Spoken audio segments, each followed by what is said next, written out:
کو ایک کہانی سنائیں گے ایک ایسے بادشاہ کی جس کے کپڑے نہیں تھے اور ایک بچے نے آواز لگا دی کہ بادشاہ ننگا ہے۔ اس کی تفصیل کیا اور اس کہانی کا پاکستان سے بالکل تعلق نہیں ہے ناظرین، یہ تھوڑا آگے چل کے میں آپ کو بتاتا ہوں پوری کہانی اس حوالے سے۔ اور کہانی سنانے کی روایات ہمارے کلچر میں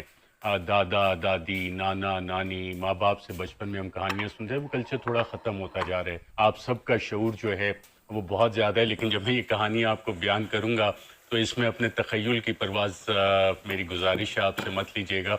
کیونکہ اس سے بہت سے لوگ جب آپ تخیل کی پرواز لیتے ہیں اور کہتے ہیں کہ نہیں یہ کہانی فلاں کے بارے میں فلاں کے بارے میں، تو پھر سوال جواب ہم سے ہوتے ہیں۔ آلریڈی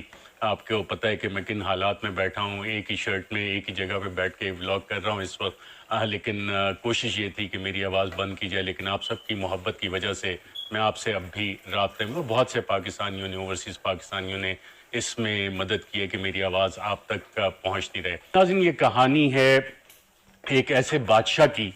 جس کو نئے کپڑے پہننے کا بہت شوق تھا، اور یہ ایک ڈینش آتھر ہیں ہینس کرسچن اینڈرسن،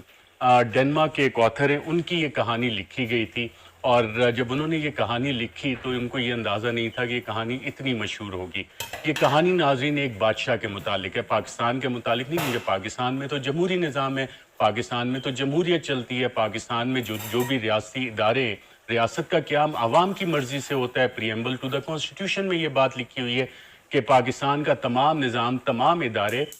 لوگوں کی مرضی سے بنتے ہیں، اور ایک عام پاکستانی ریاست ہے، کیونکہ ریاست اسی پاکستانی قوم سے بنتی ہے۔ لیکن ہم نے سالوں میں پتہ نہیں جو بھی اتنی ڈکٹیٹرشپ رہی تو ہم نے کہا جی چند لوگ شخصیات جو ہیں اہم وہ ریاست ہوتی ہیں، چند ادارے ریاست ہوتے ہیں۔ ایسا نہیں ہے، پاکستان کی عوام ریاست ہیں، آپ ریاست ہیں، اور تمام اداروں کا کام ہے کہ ریاست کی خدمت کریں، عوام کی خدمت کریں، اور یہی ہمارے قائد اعظم محمد علی جناح بانی پاکستان نے بھی کہا تھا۔ لیکن چند لوگوں نے، چند اداروں نے سمجھنا شروع کر لیا کہ جی ہم ریاست ہیں، اور پھر بند کمروں میں فیصلے ہونے شروع کیے، جیسے کہ اس کہانی میں بھی ہے۔ اور اس کہانی میں ناظرین جو یہ کہانی شروع ہوتی ہے، اب میں یہاں سے کہانی آپ کے ساتھ اسی طرح سے شیئر کروں گا، اور یہ پاکستان سے متعلق نہیں ہے، کیونکہ پاکستان میں بادشاہت نہیں ہے۔ بادشاہ تو اگر کسی کو بات پسند نہ آئے تو اسے زندان میں ڈال دیتے ہیں، اٹھا لیتے ہیں، ٹارچر کرتے ہیں۔ پاکستان میں تو ایسے کام نہیں ہوتے، پاکستان میں تو فنڈامنٹل رائٹس ہیں، ہماری عدالتیں آزاد ہیں، انصاف دیتی ہیں، اور کسی کی کیا جرت کہ جناب کسی کو کوئی اٹھا کے لے جائے، کسی کو کوئی دھمکیاں لگائے، کسی کی کیا جرت کہ وزیر اعظم پاکستان کی سیکیورڈ لائن پہ اس کی کنورسیشن ریکارڈ کرے۔ تو کہانی کا ناظرین ٹائٹل ہے The Emperor is Naked۔